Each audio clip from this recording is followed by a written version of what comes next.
ऐसा कहीं किसी ने इंस्पायर्ड नहीं किया था, बट आई रिमेंबर जब मैं 8th क्लास में थी, so I am actually a KVN student, so I did my first to 12th class like higher education till the higher secondary education in Kendriya Vidyalaya Bharatpur. तो हर साल वहाँ पे सोशल साइंस एग्जीबिशंस लगते थे। सो आई रिमेंबर जब मैं 8th ग्रेड में थी, तो we took our group to Alwar for that exhibition. तो वहाँ पे हमने थोड़ा सा मिक्स विद भरतनाट्यम हमने क्लासिकल फॉर्म एक प्रेजेंट किया था, और लकीली हम जीत भी गए थे कॉम्पिटिशन। सो वहाँ एक टीचर थी, I don't remember her name and face as well, but वो पता नहीं कहाँ से आई, और उन्होंने मुझे बोला कि I really love your expressions and energy and dance and poses, आप क्लासिकल ज़रूर सीखना। और ऐसा होता है ना कि कोई एक नॉर्मली बोल जाए, she emphasised that statement so many times, तो मुझे एक बार सोचने पे मजबूर हो गई। बट क्योंकि I belong to a very small city Bharatpur, तो वहाँ पे इतनी अपॉर्चुनिटीज़ नहीं थी और ट्रेनिंग सेंटर्स भी नहीं थे। तो देन आई डिसाइडेड कि if I move somewhere else, so I definitely gonna learn any classical dance form. School के अंदर तो सबसे पहले चांस मिला ही था, और क्योंकि स्कूल कई कई जगह पे परफॉर्म करते थे, तो वहाँ के जो लोग थे वो मेरा नाम जानते थे।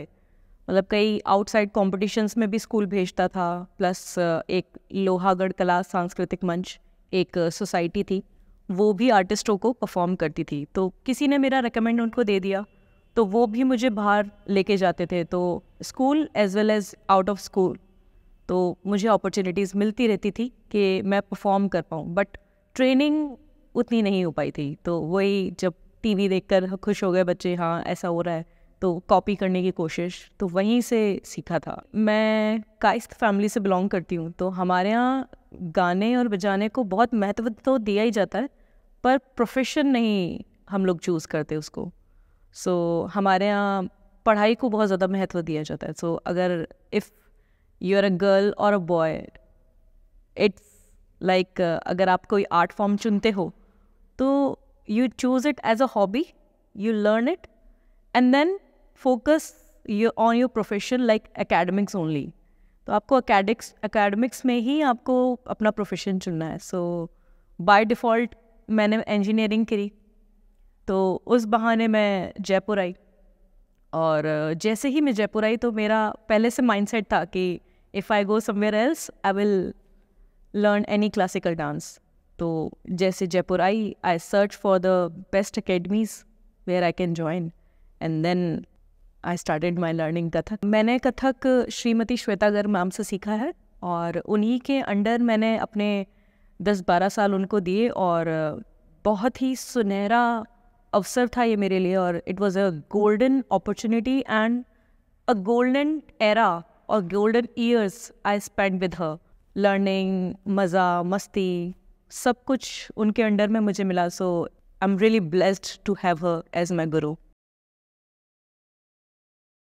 This is very good questions, क्योंकि कोई भी आर्ट जो होती है वो इंसान को सिर्फ गाना बजाना या नाचना ही नहीं सिखाती, आपका एक माइंडसेट भी सेट करती है।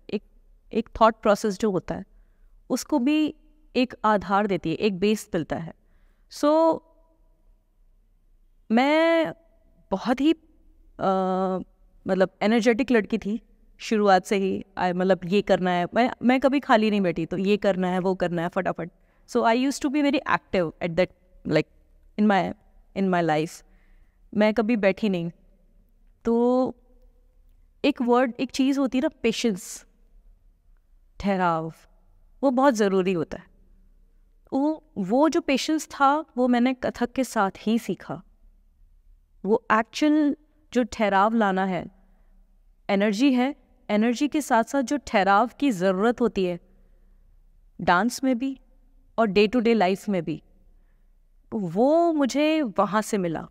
और ऑफ कोर्स क्रिएटिविटी, पॉजिटिविटी और एक स्पिरिचुअल कनेक्शंस जो होता है, वो स्पिरिचुअलिटी मुझे कथक से ही मिली।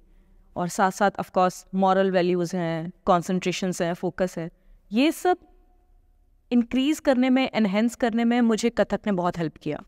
तो या I think this was my good decision. Okay, I remember one incident. ऐसा था कि मेरे कॉलेजेस में भी, बिकॉज आई डिड इंजीनियरिंग, तो कॉलेजेस में भी और डे टू डे लाइफ में भी कुछ ऐसी प्रॉब्लम्स आ रही थी जिसे मैं टैकल नहीं कर पा रही थी. मतलब ऐसा नहीं हो रहा है, वैसा नहीं हो रहा है, वैसा नहीं हो रहा है. तो मतलब उस वजह से मेरा एग्रेशन बहुत बढ़ता जा रहा था. तो ऐसी डिस्कशन में मैंने मैम से बोला कि मैम ऐसा हो रहा है, ऐसा हो रहा है, मुझे समझ में नहीं आ रहा कि मैं क्या करूं. तो मैम ने कहा रुक जाओ, नहीं समझ में आ रहा ना तो रुक जाओ. रुकने के बाद 2 मिनट बैठो, सांस लो और फिर बाइफर्केट करो कि ये है, ये है, ये है. फिर उसको तोड़ो, छोटे छोटे भागों में तोड़ो और फिर आगे बढ़ो. तो ऐसा हुआ कि मैं, ऑफ कोर्स प्रॉब्लम्स चल रही थी कि कॉलेज से भी प्रेशर आ रहा है कि आपको डेली क्लासेस अटेंड करनी है. तो मैं 2 मिनट रुक गई. मैंने सोचा कि मुझे करना क्या है. पहले 2 मिनट सांस ली. फिर उसके बाद जब मैंने चीज़ों को तोड़ा तो ऐसा लगा कि यार ये तो 2 मिनट अगर रुक भी जाते तो इतना खुद को जो एग्रेस होकर जो खुद को हर्ट किया वो नहीं होता. तो या that help me a lot. Even आज भी बहुत सारी चीज़ें ऐसी होती हैं डे टू डे लाइफ में कि आप पजल्ड हो जाते हो. वहाँ अपने आप को रोक लेना बेहतर होता है बजाय कुछ एक्शन लेने के. तो या that taught me a lot. और सबसे ज़्यादा जब मैं छोटे बच्चों को सिखाती हूँ, कहते हैं छोटे बच्चों को सिखाने के लिए आपको बहुत ज़्यादा पेशेंस की ज़रूरत पड़ती है. तो वहाँ फिर मुझे बहुत हेल्प हुई. आई think Jaipur gharana helped me a lot to enhance my personality, क्योंकि बचपन से मैं बहुत ही ज़्यादा एक्टिव थी. तो हर चीज़ें धड़ धड़ धड़ धड़ करना, रुकना नहीं कहीं भी, और हर चीज़ें परफेक्शन के साथ करना. तो जैसे जयपुर घराने की विशेषता में आता है कि तैयारी होना. तैयारी के साथ it is like inspired from the veer ras. तो वो जो तेजीपना, जो तेज़पना और जो कहते हैं जो वीर रस प्रधान नृत्य है, मुझे लगता है वो मेरी पर्सनालिटी को बहुत ज़्यादा सूट करता है रेदर देन लखनऊ घराना और बनारस घराना. But ultimately it's a dance. तो मैं ये कहती हूँ कि मुझे जयपुर घराने से अपनी पर्सनालिटी को निखार करने में बहुत हेल्प हुई. तो जहाँ तैयारी है उसके साथ लास्य भी है. So that's all about Jaipur घराना. सो या लखनऊ घराना बहुत ही ज़्यादा जिसे कहते हैं नज़ाकत प्रधान है, क्योंकि जब लखनऊ घराना बना था उसका जो बेस था वो आध्यात्म नहीं था, वो एंटरटेनमेंट था. तो जैसे कि सभी को पता है कि लखनऊ घराना और घराने तभी बने जब मुग़लों का आक्रमण हुआ और हमारे सभी मंदिरों को ध्वस्त कर दिया गया, उनको बिल्कुल मिटा दिया गया. उसके बाद जो हमारे बड़े गुरु लोग थे, जो हमारे पूर्वज थे, उन्होंने इस आर्ट को बचाने के लिए अलग अलग राजाओं की शरण ले ली. तो कुछ जयपुर आ गए, कुछ लखनऊ चले गए, फिर जयपुर में से ही कोई लखनऊ गए, उन्होंने फिर बनारस जाके महाराज जी गए, उन्होंने बनारस घराने की स्थापना करी. तो इट्स लाइक जो मुग़ल राजा थे वो नृत्य को आध्यात्म से न जोड़कर वो उनको एंटरटेनमेंट की दृष्टि से देखते थे. Like it was a time pass for them, a good time pass for them. तो उनको तेज़ी से कोई मतलब नहीं था. तो उनको और ज़्यादा एंटरटेन करने के लिए उस घराने में जैसे लास्य अंग का बहुत ज़्यादा प्रयोग होने लगा. और उसी तरह से जैसे यहाँ पे आध्यात्म से बहुत ज़्यादा जुड़ाव है, तो वहाँ आध्यात्म से ना होकर श्रृंगार भाव से बहुत ज़्यादा मैं कहूँगी जुड़ाव है. तो जैसे ठुमरियों का प्रयोग करना और सुंदर अंग संचालन. तो इस वजह से जो लखनऊ घराना है और जयपुर घराना वो बहुत डिफ़र हो जाता है. बस जैसे जयपुर घराने में कहा जाता है कि जैसे बोल वैसे ही पद संचालन. तो जिस तरह की बोल निकाल रहे हैं उसी तरह का ही पैर निकलना चाहिए. और लखनऊ घराने में ऐसा कुछ भी नहीं है. आप नॉर्मल उसी से मिलता जुलता थोड़ा बजा सकते हैं तो इट्स कम्प्लीटली ओके. लेकिन जयपुर घराने में जो पैर है वो वैसा ही निकलना चाहिए जैसे बोल निकल रहा है. प्लस चक्करों की प्रधानता है. यहाँ पे कई तरह के चक्कर लिए जाते हैं. 1 एड़ी के चक्कर, 5 पैर के चक्कर, 3 पैर के चक्कर, यहाँ ये बहुत ज़्यादा मिलता है। वहीं बात करें बनारस घराने की, तो वहाँ पे जैसे बोल है तिगदा दिग दिग थई, तो यहाँ पे तिगदा दिग दिग थई में 5 पैर नाचे जाते हैं, लेकिन वहीं बनारस घराने में 6 पैर या 8 पैर मारे जाते हैं। तो ऐसी छोटी छोटी विशेषता है। जनरली ऐसा था कि अपने अपने राजाओं को खुश करना है, तो चलो आज ऐसा करते हैं, इसलिए महाराज जी खुश हो जाएंगे। तो वही धीरे धीरे करके चीज़ें विशेषताओं में बन गई। ये है छोटा डिफरेंस, बाकी नृत्य तो नृत्य है। मोस्ट रिवॉर्डिंग एक नहीं थे, 2 थे। पहला तो ये कि जब मैं रियलिटी शो में सेलेक्ट हुई थी, जी राजस्थान न्यूज़ टैलेंट हंट, और तो उसकी जब मैं फाइनलिस्ट थी, तो जो वो सेमीफाइनल वाला जो परफॉर्मेंस था, तो मैं भगवान शिव को बहुत मानती हूँ, तो वो जो शिव वंदना मैंने परफॉर्म करी थी, मुझे नहीं पता था कि मैं सेलेक्ट होंगी या नहीं होंगी, बट एक परफॉर्मर के लिए सबसे मोस्ट रिवॉर्डिंग परफॉर्मेंस उसकी परफॉर्मेंस ही होती है, कि वो स्टेज पे अपना बेहतरीन कर पाए। तो मुझे ऐसा लगता है कि मेरे लिए वो सबसे पहला मेरा मोस्ट रिवॉर्डिंग था, जहाँ मैंने मतलब उसका वो परफॉर्मेंस देखकर मुझे खुद को खुशी होती है कि मैंने इतना अच्छा नृत्य प्रस्तुत किया। सो that was my first rewarding performance. And second was जब मैं संगीत नाटक अकेडमी का रीजनल कंपटीशन था, उसके लिए मैं यहाँ जयपुर से गई थी, और हम लखनऊ जाके, जयपुर घराने की लड़की लखनऊ जाके फर्स्ट कंपटीशन में फर्स्ट पोजीशन ले आई। So that was my second renowned performance. या कथक से मुझे पर्सनालिटी तो बहुत हुई मेरी, इन्हेंस हुई, और कहीं भी जाती हूँ तो लोग अलग मतलब स्पेशल मुझे ट्रीट करते हैं, बहुत सम्मान देते हैं। तो आई थिंक एक आर्टिस्ट के लिए उसकी प्रेजेंस होना और उसकी आर्ट की कदर होना, यही सबसे बड़ी एक रिवॉर्ड होता है। तो हाँ, वो मुझे बहुत जगह मिला। मतलब कहीं भी जाती हूँ तो बच्चे आगे से आके पूछते हैं कि मैम आप आ गए, और बहुत खुश होते हैं, आगे से आगे जानने की कोशिश करते हैं कि आपने अपनी लाइफ में कैसे कैसे एक्सपीरियंस लिए, एक्सपीरियंस शेयर करवाते हैं और पूछते हैं, सीखते हैं।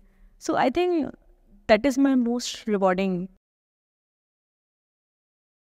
जैसा कि आजकल के छोटे छोटे बच्चे डांस या फिर जो भी सीखने आते हैं, तो सबसे पहले तो मैंने एक चीज़ नोटिस की, बच्चों में फोकस नहीं है, वो रील की आदत पड़ी हुई है। इवन आप 5-6 साल के बच्चों को देखो, वो भी मोबाइल्स में रील्स देख रहे हैं, तो हर चीज़ उनको जल्दी चाहिए। तो जैसा कि मैंने पहले भी बताया, सिर्फ कथक ही नहीं, मैं तो कहती हूँ कि किसी भी आर्ट फॉर्म को सीखें तो एक जो पहला वर्ड होता है ना, पेशेंस, वो बहुत ज़रूरी है। क्योंकि लाइफ में कहीं ना कहीं ऐसी सिचुएशंस आती ही हैं, कोई भी हो, आई सेड कि कोई भी हो, लाइफ में ऐसी प्रॉब्लम्स आएंगी ही जहां आपको एक्चुअली थोड़ा पेशेंस की ज़रूरत पड़ेगी। तो मुझे लगता है कि वो ठहराव लाना छोटे बच्चों में ही अगर हम डालें, तो आगे लाइफ की जो आगे वाली जनरेशन को जो प्रॉब्लम्स फेस करने वाले हैं वो, तो उसमें आई थिंक मुझे उनको हेल्प ज़रूर होगी। प्लस हर चीज़ों को फोकस, कंसंट्रेशन के साथ देखना, एग्रेशन जो बच्चों में बढ़ता जा रहा है, उसमें बहुत उनको हेल्प मिल रही है। प्लस एक कहते हैं ना कि मैं अभी मतलब 3-4 सालों में ही नोटिस कर रही हूँ कि छोटे बच्चों में ही ह्यूमैनिटी ख़त्म हो गई। एक इंसानियत जैसी बात होती है ना, वो धीरे धीरे मिटती जा रही है। अगेन मूवीज़ देख रहे हैं, तो मूवीज़ में वो उनका सब्जेक्ट है, पर हर चीज़ काल्पनिक है, लेकिन वो अपनी डे टू डे लाइफ में उसको जी रहे हैं। तो उससे क्या सही है, क्या गलत है, किसे अपनाना है, किस नेगेटिविटी को हटाना है, तो ये समझ अगर छोटे बच्चों में अगर डांस, आर्ट, म्यूज़िक, वोकल, किसी भी वजह से अगर उनके अंदर ये चीज़ हम डाल सकते हैं, तो I think that is the best thing we can teach our kids. Actually बचपन से ही मैं सिर्फ एक फॉर्म नहीं करती थी, मैं कई सारे फॉर्म परफॉर्म करती थी। जैसे बॉलीवुड भी करना है, वेस्टर्न में भी करना है, हिप हॉप भी करना है, कथक भी करना है, फोक भी करना है। तो I remember a moment when I got stuck with 2 forms. मुझे ऐसा लगा कि हिप हॉप में मेरे हाथ कथक की तरह चल रहे हैं, और कथक में मेरे हाथ हिप हॉप की तरह शार्प चल रहे हैं। मतलब शार्प इन द सेंस बहुत मतलब कंट्रोल्ड नहीं चल रहे हैं, मतलब मैं ज़्यादा ही एनर्जी लगा रही हूँ। तो that was my most challenging face. उसकी वजह से ना तो मेरा हिप हॉप ही अच्छा हो रहा था और ना ही कथक ही अच्छा हो रहा था। तो I think that was my most challenging face. तो एक होता है ना कि प्रोसेस, क्योंकि एक हिप हॉप डांसर की बॉडी उस हिसाब से बनती है, एक कथक डांसर की बॉडी उसी हिसाब से बनती है, और फोक डांसर्स की बॉडी उसी हिसाब से बनती है। तो वहाँ 2 फॉर्म के हिसाब से मेरी बॉडी ट्रेन हो रही थी। तो I think that was my most challenging face कि दोनों फॉर्म्स को उसी परफेक्शन के साथ ढालना और कहाँ एनर्जी लगानी है, कहाँ नहीं लगानी है, एंगल सेट करना। तो I think that was my most challenging face. जैसा कि मुझे मेरी गुरु ने बताया था कि जो चीज़ नहीं समझ में आ रही है वहाँ रुक जाओ। तो जब मैं हिप हॉप की प्रैक्टिस करती थी, एक एक स्टेप को बिल्कुल बिल्कुल शून्य लेवल पे तोड़कर मैं उसकी प्रैक्टिस करती थी।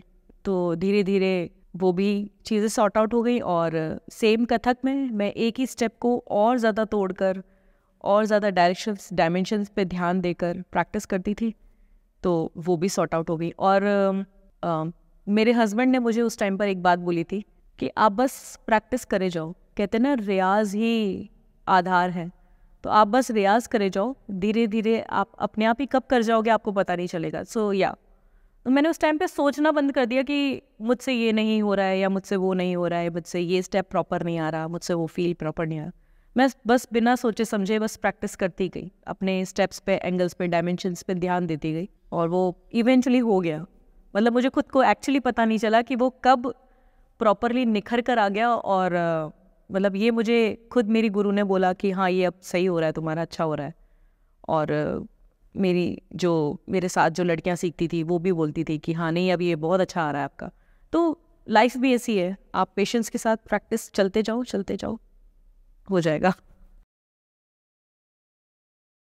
मुझे ऐसा ध्यान नहीं है कि मुझे कभी सिखाते वक्त कभी किसी को चैलेंज फेस करना पड़ा मुझे, क्योंकि वो जो पेशेंस वाली चीज़ थी ना, जो चीज़ों को तोड़कर आराम से चलने वाली चीज़ थी ना, वो मेरे में पहले ही आ गई थी जब मैंने सिखाना शुरू किया। तो मेरी फर्स्ट ट्रेनिंग जो शुरू हुई थी जब मैं सिखाना शुरू किया था, तो मैंने नीरजा मोदी स्कूल में शुरू किया था। वैसे तो मैं पहले भी अपने स्कूल में भी सिखाती थी, पर वो सिखाना और दूसरे को बेसिक से ट्रेन करने में बहुत डिफरेंस होता है। तो जब मैंने छोटे बच्चों के साथ ट्रेन किया, तो वो पेशेंस वाला जो फैक्टर था वो ऑलरेडी मेरे अंदर था, और उसने बच्चों के साथ जब सिखाना था उसके जो पेशेंस फैक्टर है उसको और एनहेंस ही किया। तो मुझे ऐसा नहीं लगता कि मुझे कभी सिखाने में किसी को कोई प्रॉब्लम आई। तो मैं उनका लेवल पहले ही समझ लेती थी और उसी हिसाब से उनको पेशेंटली मैं चीज़ें समझाती थी, तो वो भी बड़े खुश होते थे कि हाँ मैम ने समझा दिया, अच्छा हो गया। तो मुझे नहीं लगता कि सिखाने में मुझे कभी कोई प्रॉब्लम हुई है। एक्चुअली सबसे जो इम्पॉर्टेंट बात होती है कि बच्चों पे इंटरेस्ट कैसे डेवलप करना है। तो मुझे ऐसा लगता है कि कथक को बॉलीवुड ने बहुत एक्सपोजर दिया है। तो जैसे तत्कार भी करानी है, अगर मैं नॉर्मल तबले पे या हारमोनियम पे तत्कार कराऊंगी तो बच्चे जल्दी बोर होंगे। तो उनको कभी कभार इंटरेस्टिंग बनाने के लिए मैं क्या करती थी, बॉलीवुड के सॉन्ग चला देती हूँ। रिदम वही होती है, बीट्स वही होते हैं, उसी पे तत्कार करनी है, उसी पे फुटवर्क की प्रैक्टिस करनी है, तो बच्चे उस चीज़ को एंजॉय करते हैं। तो मुझे ऐसा लगता है कि अगर आप उनके इंटरेस्ट की चीज़ उठाकर और फिर उसको बेसिक लेवल पे लाओ, फाउंडेशंस पे लाओ, तो बच्चे इसको बहुत एंजॉय करते हैं। सबसे पहले तो हमें ये समझना होगा कि आजकल की दुनिया में चल क्या रहा है। सिर्फ डांस ही नहीं, आप डांस को रिप्रेजेंट कैसे कर रहे हो, किस थीम को लेकर प्रेजेंट कर रहे हो, प्लस सामने का सब्जेक्ट क्या है, ये बहुत इम्पॉर्टेंट है। क्योंकि अब हमने ट्रेनिंग ली, वो हमारा फाउंडेशन हो गया, लेकिन उस ट्रेनिंग को कमर्शलाइज कैसे करना है, ये बहुत इम्पॉर्टेंट है। तो आजकल बहुत बड़े बड़े गुरु लोग हैं जो प्रोडक्शंस कर रहे हैं, तो वो चीज़ें क्या है, वही चीज़ें, फाउंडेशन भी वही है, वही बंदिशें हैं, वही तोड़े हैं, वही 3 ताल है, लेकिन उसको प्रेजेंट इस तरह से कर दिया कि लोग उसमें बहुत ज़्यादा इंटरेस्ट लेते हैं। जैसे कि मैं अभी बात करूँ, रिसेंटली मैंने एक स्टोरी देखी है, I admire her a lot, Aditi Mangal Das ji ma'am, and right now she is taking this art form at global level. तो उनका अभी एक रिसेंटली प्रोडक्शन हुआ है Mahak, and she represent the female desires towards the sexuality. So that is a very intense topic. अब आप इस पे कथक कैसे प्रेजेंट करोगे? तो मुझे लगता है कि अब सभी को अपने बेस को स्ट्रॉन्ग करके, मुझे ऐसा लगता है कि करंट जनरेशन में चल क्या रहा है, ऐसे टॉपिक्स उठाकर कथक को उस लेवल पे हमें प्रोड्यूस करना चाहिए. तो मुझे लगता है कि that will help Indian specially Kathak dance form at that level. Plus mythology में भी काम कर रहे हैं. एंड मैं ज़रूर मेंशन करना चाहूँगी, there is a one amazing artist Kumar Sharma. He actually took Kathak at very large level. Like उनके जो presentations हैं वो बहुत अच्छे लेवल पे वो ग्लोबली उसको रिप्रेजेंट कर रहे हैं. उन्होंने कई बॉलीवुड फिल्म्स में भी कोरियोग्राफी की है कथक के सीक्वेंस, और साथ में जितने भी रियलिटी शोज आते हैं तो उसमें कथक के सीक्वेंस वही कोरियोग्राफ करते. तो I really admire him a lot. और मतलब उनका जो विजन है कथक को, नॉर्मली 3 ताल को भी अगर हम किसी म्यूज़िक पे सेट करके अगर वो प्रेजेंट कर रहे हैं और वो लोगों को पसंद आ रहा है, देन व्हाई नॉट. प्योरिटी तो तभी बचेगी ना जब वो आजकल की जनरेशन समझेगी. आप एक ग्लास में गंगा जल रखिए, है ना, वो प्योर है. कब तक चलेगा वो गंगा जल? कब तक चलेगा? आर्ट एक नदी की तरह है, उसको बहने दो. अगर आप बहने दोगे तो वो प्योरिटी कभी नहीं जाएगी. लेकिन अगर आप उसको बचाने के चक्कर में उससे पूरी दुनिया से अलग थलग रखोगे तो ये तो निश्चित है कि आर्ट मर जाएगी. मुझे ऐसा लगता है कि कथक अपने आप में ही इतना संपूर्ण है कि किसी को इतना सोचने की ज़रूरत ही नहीं है कि आप इसको बचा के रखो. आर्ट तभी बचेगा जब आप उसको फैलाओगे. और अगर फ्यूजन आज की डेट में बचा रहा है तो व्हाई नॉट. वाई से बेटर है व्हाई नॉट. फ्यूजन है क्या? फ्यूजन भाई कथक, एक बात बताइए, कथक तो कभी कथक डांस था ही नहीं. जब ये शुरू हुआ था तो राम के दरबार में लव कुश ने गाकर सुनाया था. तो अगर वो, ये तो सिर्फ एक गाने की एक ट्रेडिशन बना था कि वो रामचरितमानस को, वाल्मीकि द्वारा लिखित रामचरितमानस को गाकर सुनाते थे. तो डांस तो कभी था ही नहीं. पहले गाया, फिर उसको धीरे धीरे एक्ट करा, एक्ट के बाद धीरे धीरे उसको डांस पे लेकर आए. तो मुझे नहीं लगता कि बचाने का सोचना चाहिए. मुझे ऐसा लगता है इसको और ज़्यादा कैसे फैलाया जा सके. क्योंकि आज की डेट में जो हमारा प्रॉब्लम आ रहा है वो ये नहीं आ रहा है कि हम कैसे बचा सकें. वो प्रॉब्लम आ रहा है कि कैसे उसको लोगों को इंस्पायर कर सके कि वो ज़्यादा से ज़्यादा कथक सीखें. तो इसका मुझे लगता है कि फ्यूजन, अगर लोग आजकल क्योंकि बहुत पसंद कर रहे हैं फ्यूजन को, और फ्यूजन टू बी फ्रैंक तभी हो सकता है जब आप 2 चीज़ों की बहुत अच्छी नॉलेज रखते हो. अगर एक भी कम है तो वो फ्यूज़ प्रॉपर हो ही नहीं पाएगा. तो मुझे ऐसा लगता है कि जितने भी लोग फ्यूजन कर रहे हैं वो तभी कर रहे हैं जब वो दोनों विधाओं का, दोनों कलाओं का ज्ञान प्रॉपर रखते हैं. वरना वो फ्यूजन वो बनेगा ही नहीं. एक प्रॉपर अमाउंट होता है किसी भी चीज़ को फ्यूज करने का. आजकल लोग क्या है, जैसे मैंने कई यंग आर्टिस्टों को देखा है, वो कुछ बंदिशें याद कर ली और उसको नाच रहे हैं. That's a very good thing. But आपको बेसिक लेवल पे तो आना ही होगा. वरना कहते हैं ना कि जितना सागर में घुसोगे उतना ज़्यादा ही आपको ज्ञान प्राप्त होगा, उतना ज़्यादा ही खजाना मिलेगा. क्योंकि तलहटी पे ही खजाना होता है. तो मुझे ऐसा लगता है कि अगर आप प्रैक्टिकल कर रहे हैं तो आपको थियोरी की भी नॉलेज उतनी होनी चाहिए, ताकि आपसे अगर किसी ने पूछ लिया कि ये क्या है तो आप उसको समझा पाएँ. क्योंकि शास्त्रीय नृत्य होता ही ये है जो लिपिबद्ध किया जा सके, जो लिखा और पढ़ा जा सके, इसीलिए ये शास्त्रीय नृत्य है.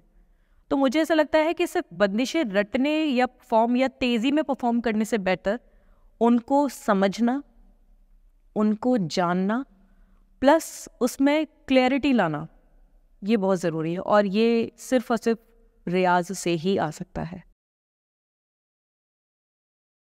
ऑनलाइन सबसे पहले मैं सोशल मीडिया की बात करूँगी कि पिछले 4 सालों में सोशल मीडिया ने कथक को इतना ज़्यादा प्रमोट किया है, तो मुझे ऐसा लगता है कि कोई भी कथक आर्टिस्ट अगर सोशल मीडिया पे नहीं है तो वो कहीं एग्जिस्ट नहीं करता। ये बहुत मुश्किल है कि अगर आप प्रमोशन प्रॉपरली चाहते हैं तो आपको सोशल मीडिया पे एक्टिव इन द सेंस ये नहीं कि आप चैटिंग कर रहे हैं या कुछ कर रहे हैं, नो, आप जो भी प्रैक्टिस कर रहे हैं या छोटा सा भी रियाज कर रहे हैं आप डालें ना। दुनिया आपको अप्रिशिएट करने के लिए तैयार बैठी है, आप प्रेजेंट तो कीजिए। आप छोटी छोटी कोरियोग्राफीज आप रिकॉर्ड करके उसको बाइफरकेट करके एक एक शॉर्ट मतलब एक एक डिटेल पे बच्चों को बता सकते हैं, and I am pretty sure कि बच्चे देखेंगे और वो डाउनलोड भी करेंगे, तो इससे प्रमोशन होगा आपका, प्लस आप एक आर्ट को फैला रहे हैं। जैसे एक डॉक्टर पालिका चंद्रा मैम है, मैं पिछले 4 साल की ही बात कर रही हूँ, वो पहले यूट्यूब पे नॉर्मल बंदिशें ही डाल रही थी, अभी उन्होंने पूरा एक यूट्यूब पे चैनल बनाया है जिसमें वो एक एक चीज़ को कोरियोग्राफी के थ्रू सिखा रही हैं, समझा रही हैं। मतलब उन्होंने कथक को शॉर्ट में एक सिलेबस उन्होंने यूट्यूब पे डाल रखा है, तो आई रियली अप्रिशिएट।